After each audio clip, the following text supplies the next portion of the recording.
अज प्रीत करी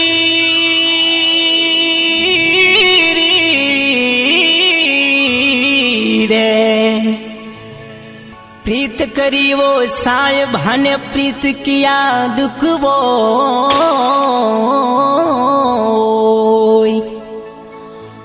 आग लगाऊं अन प्रीत रे,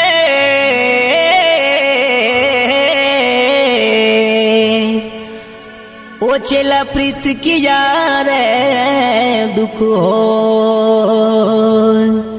क्यों प्रीत ना करियो रे रे रे रे रे रे को। जिला भीलवाड़ा गांव लादूवाद से हमारे ज्ञानी पवार की फरमाइश पर यह लव सॉन्ग आप सभी के लिए प्रस्तुत कर रहे हैं जैसे सुपरस्टार सिंगर साहेबनाथ राठौर।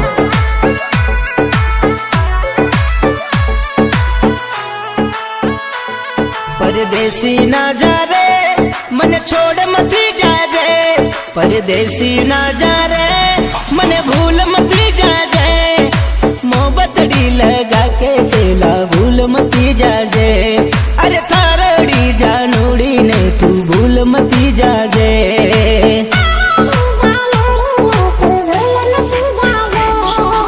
ओ परदेसी ना जा रे मन भूल मती जा जे, परदेसी ना जा रे मन छोड़ मती जा जे, बेवफा तू बनने छोरा भूल मती जा जे, तारड़ी जानूड़ी ने तू छोड़ मती जा जे।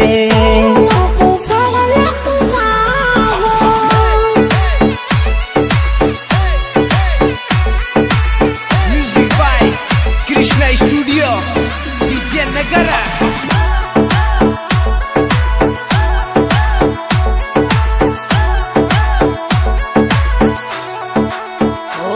मने फोन तू कर जे मारो नंबर लगा जे, मने फोन तू कर जे मारो नंबर लगा जे, मैसेज तू कर जे वो चेला वीडियो कॉल कर जे, तारोड़ी जानूड़ी ने तू भूल मती जा जे।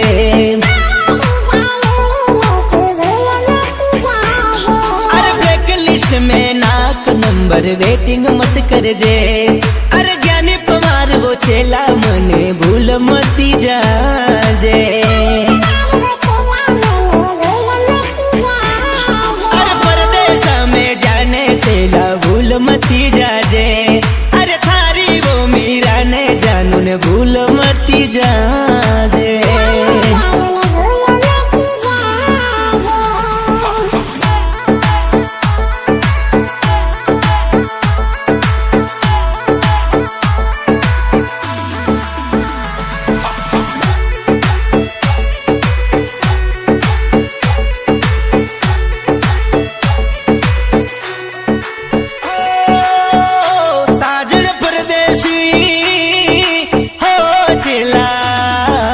परदेसी ओ ज्ञानी पवार चेला परदेसी, अरे थारे बिना ज्ञानी पवार जी नहीं पाऊंगा, मारे दिलड़े रो हाल केने रे बताऊंगा।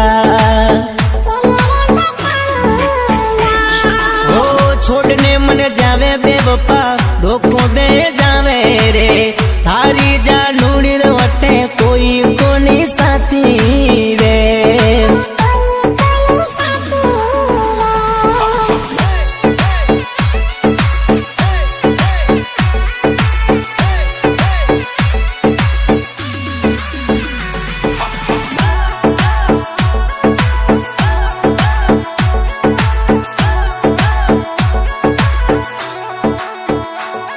मन घायल मत कर जे मन धोखो मत दीजे, मन धोखो मत दीजे मन घायल मत कर जे, बेवफा तू बनने छोरा धोखो मत दीजे।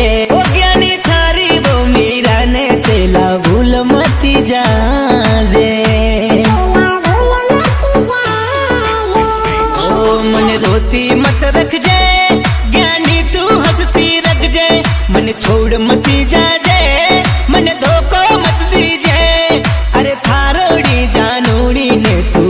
મતી જાજે અરે જ્ઞાનીઓ પવાર મીરા ને ભૂલ મતી જાજે